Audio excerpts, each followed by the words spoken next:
Vous êtes l'ancien conseiller social de François Hollande, donc vous étiez aux premières loges lorsque ce compte pénibilité a été mis en place entre 2014 et 2015. Alors, suppression de certains critères pour vous 4 sur 10 en tout. Est-ce que c'est un cadeau au patronat ou est-ce que c'est un virage normal ? D'abord, il faut être précis, il n'y a pas suppression de certains critères. Il y a 4 critères qui seront traités différemment dans le cadre d'un dispositif proche, ce qu'on appelle l'incapacité. Ils sont soumis à d'autres règles, pour dire les choses clairement. Ils sont soumis à d'autres règles, c'est-à-dire que quand on sera victime ou qu'on subira tel ou tel de ces 4 risques que vous venez de rappeler, on relèvera d'un système plutôt médicalisé où, en fonction du risque que vous avez encouru, vous bénéficierez de points. Donc, il n'y a pas 10 moins 6, 4 égale 6. On est bien sur 10 critères. Simplement, on en a 6 qui seront gérés comme on l'avait prévu initialement et 4 dans ce cadre un peu différent. Alors, on va parler de cette gestion, mais quand même, ce que ça veut dire, c'est que désormais, pour ces 4 autres critères, alors qu'au départ, il suffisait de travailler dans ces conditions-là pour considérer que le travail était pénible, là, en gros, je caricature un peu, mais il va falloir prouver que ça nous a fait du mal, en fait. Ce qui est quand même un peu rude, non ?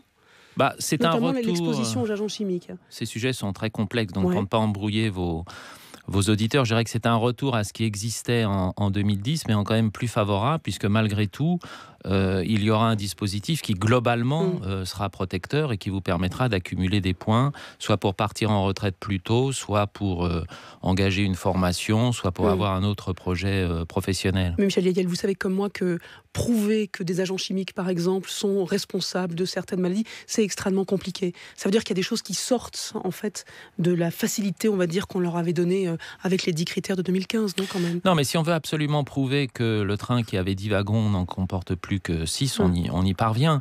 Ce qui compte, c'est que le train avance, parce que la grande difficulté à laquelle tous les concepteurs de cette réforme se sont heurtés, et vous savez que ça dure depuis une dizaine d'années, puisque ces fameux critères sont eux-mêmes le fruit d'une négociation entre les partenaires sociaux, c'est de combiner la protection des salariés en question et la faisabilité. Parce que qu'aurait-on dit si les entreprises, notamment les petites entreprises, en particulier du BTP, ne s'étaient pas trouvées en mesure d'appliquer ces critères et donc de faire en sorte que leurs salariés en bénéficient de la protection prévue à la fin. Est-ce que ça veut dire que quand ça a été fait, quand vous l'avez fait, vous et d'autres, vous saviez de toute façon que appliquer serait extrêmement compliqué ? On les a entendus, les entreprises du BTP, assez vite dire que tout ça était une usine à gaz. Est-ce que vous reconnaissez aujourd'hui qu'effectivement, c'était trop compliqué, en fait, qu'il fallait simplifier ?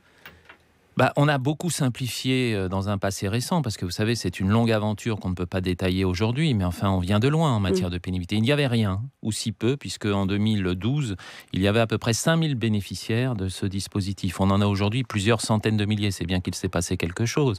Donc, ce qui est sûr, c'est que cette réforme n'avait pas vocation à simplifier la vie des entreprises, elle n'avait pas vocation à la complexifier non plus. L'objectif, c'était de prévenir les risques auxquels se heurtent les salariés. Ce que je constate, c'est que la prévention revient en force dans le débat et en tant que telle, j'ai l'impression d'ailleurs que les partenaires sociaux, compte tenu de leur réaction, ont intégré cette innovation plutôt bienvenue. En tant que telle, ça veut dire que la réforme a gagné de l'élan, en tout cas n'en a pas beaucoup perdu. Ça veut dire que c'était trop complexe, réellement c'était trop difficile en fait pour certaines entreprises. C'était sans doute complexe, vous savez, la vie est compliquée, hein. On ne peut pas cocher tous les objectifs à la fois, donc on ne peut pas à la fois améliorer radicalement la protection des uns et en même temps simplifier radicalement la gestion des autres. Il y a un compromis, je pense qu'en matière sociale, le compromis est souvent bienvenu, car on ne peut pas avoir raison tous contre ceux qui considèrent que ça ne fonctionne pas. Alors ce qui a changé aussi, c'est en partie le mode de financement, puisqu'on supprime 2 cotisations patronales qui finançaient cette pénibilité. Rapidement, pour les gens qui nous écoutent, toutes les entreprises devaient apporter leur obol à hauteur de 0,01%, si je ne me trompe pas, et les entreprises qui exposent leurs salariés étaient taxées plus lourdement. Donc c'était un peu l'idée d'un pollueur-payeur, en fait. Le fait qu'on sorte ces cotisations, est-ce que ça vous paraît juste ou pas ? Dès lors qu'on rentre dans le système qu'on appelle des accidents du travail et des maladies professionnelles qui relèvent de la sécurité sociale, on reste dans un système pollueur-payeur, puisque d'ores et déjà, les entreprises qui ont une grosse sinistralité en matière d'accident du travail payent plus de cotisations que les autres. Donc d'une certaine manière, on reste dans la logique que nous avions prévue, qui avait été prévue il y a quelques années. Est-ce que le fait de faire payer les entreprises plus lourdement et en tout cas plus franchement, c'est pas aussi une manière de mieux travailler aussi sur la pénibilité, d'arranger des choses qu'on n'aurait pas arrangées si le chéquier n'était pas impliqué, non, vous croyez pas ? Si, c'est exactement ça. Ça veut bien dire que précisément, comme le système sera logé dans la branche accident du travail, maladie professionnelle, les entreprises vertueuses paieront moins que les entreprises qui le sont moins. Voilà.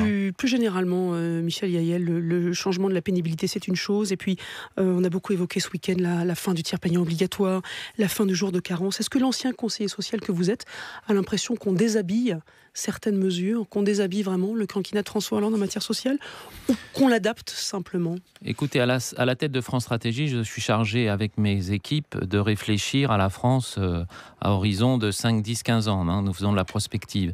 Et j'essaye de m'en tenir à ça. Si je regarde devant moi, si je regarde devant nous, je pense qu'il n'y a pas de modification fondamentale. Ce qui compte, c'est que ces grandes réformes ne perdent pas lorsqu'elles ont été approuvées, et en particulier sur le plan législatif et par les partenaires sociaux et la négociation, ne perdent pas leur esprit originel.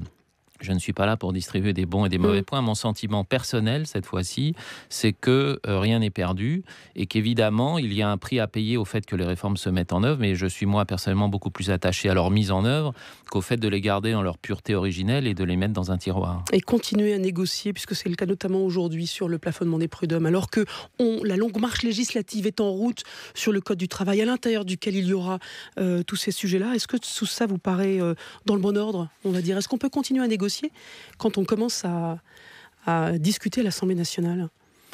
Mais la négociation, c'est un processus permanent. La discussion est un processus permanent. J'ai toujours considéré que le dialogue social n'était jamais une perte de temps et que le problème, c'était l'absence de dialogue social. Oui, bien sûr, mais est-ce qu'on fait les deux en même temps? Est-ce que c'est pas l'un après l'autre, théoriquement? Oui, c'est l'un après l'autre, mais vous savez, c'est pas un jardin à la française, le dialogue social. Donc ce qui compte, c'est que les gens se mettent d'accord et qu'au bout du bout, on ait un équilibre qui satisfasse, sinon tout le monde, du moins la majorité, car nous sommes quand même sur un système, comme en matière politique, majoritaire.